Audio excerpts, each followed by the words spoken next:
Welcome back. So in our last video, we learned about the XML encoding, and we also saw how to get the content type header from the request. We learned about how to add the XML and JSON tags with the struct fields. So in this video, we'll do a little bit of cleanup and we'll give some structure to our application. So till now, we were doing everything in the main file, and now it is looking cluttered. So as we add more functionality, in no time it will become a maintenance nightmare. So let's take a look and see what layers we have here, and then we'll split the code in different files. So if we see this file, we have three components. So one is the struct, which is the DTO, and then we have our application logic. So this code is responsible for starting our application, and then we have all our handlers here. So let's start with the handlers, and we'll move them into a separate file. So let's create a file and name it handlers, and move this code here.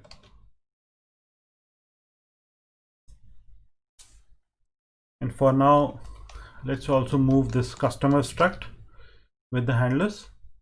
So now we are left with the application logic, and this is the code which is helping us in starting our application.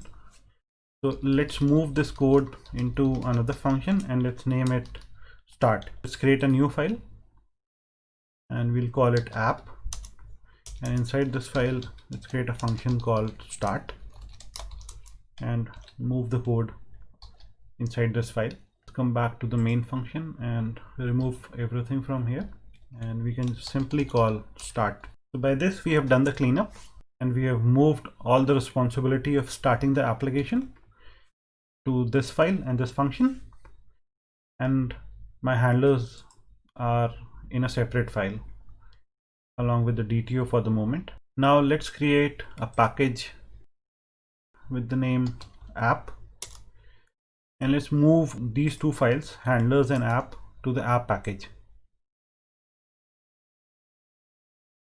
So all my application logic will be moved to the app package, and now I have my start function and all my handlers as a part of app package.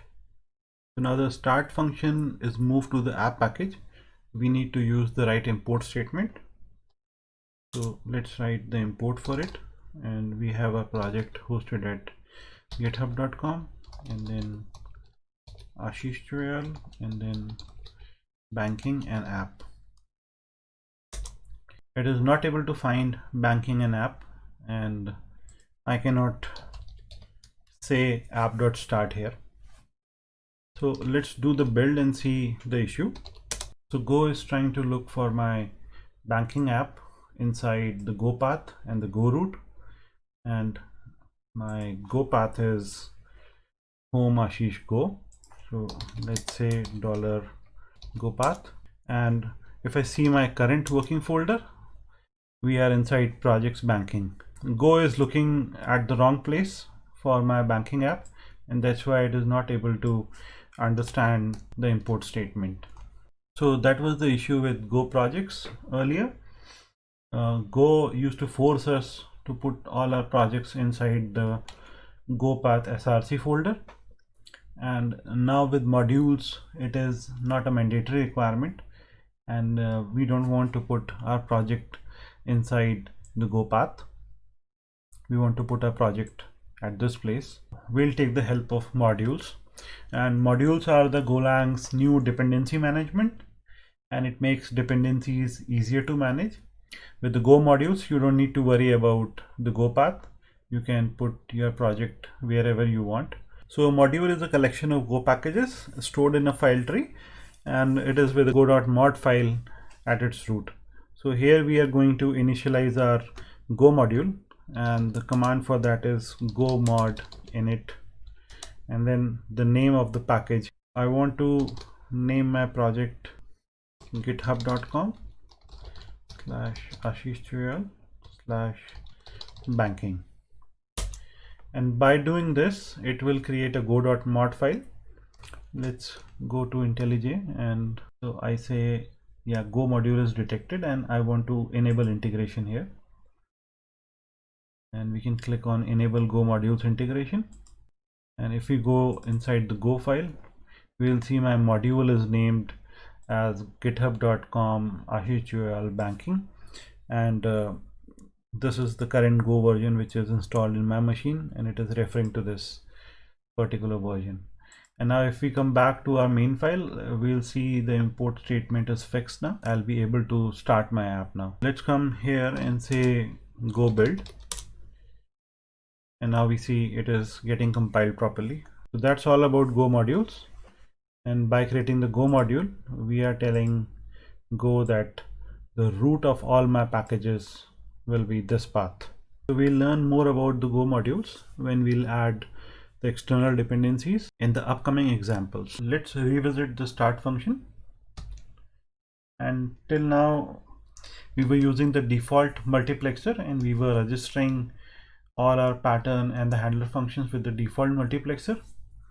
Let's also see how we can create our own request multiplexer. So it is again done by the HTTP library, and there's a function called new serve mux. So what we can say is, let's define a variable for it, and by doing this we'll be able to create a request multiplexer.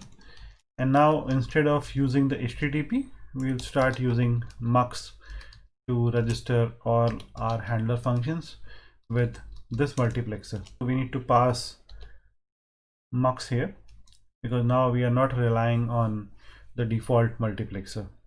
So that's how you can create a multiplexer, and you can associate all your patterns and handler functions with the multiplexer. So let's run this again and see if everything is still working fine. Let's go to Postman customers. Yeah, we are getting all our customers. So this shows my application is also working fine after the refactoring. So let's do the recap. So in the main function, we have delegated all the responsibility of starting the application to the app package, and we have moved all our handler functions in the handler files, and then we also created a Go module for our application so that we can manage all our dependencies using Go modules. And then we also created a new request multiplexer, and then we associated all our routes with the new multiplexer, and we have also passed that multiplexer to the listen and serve function. So in our next video, we'll start introducing the Gorilla Mux library, and we'll talk about it in our next video.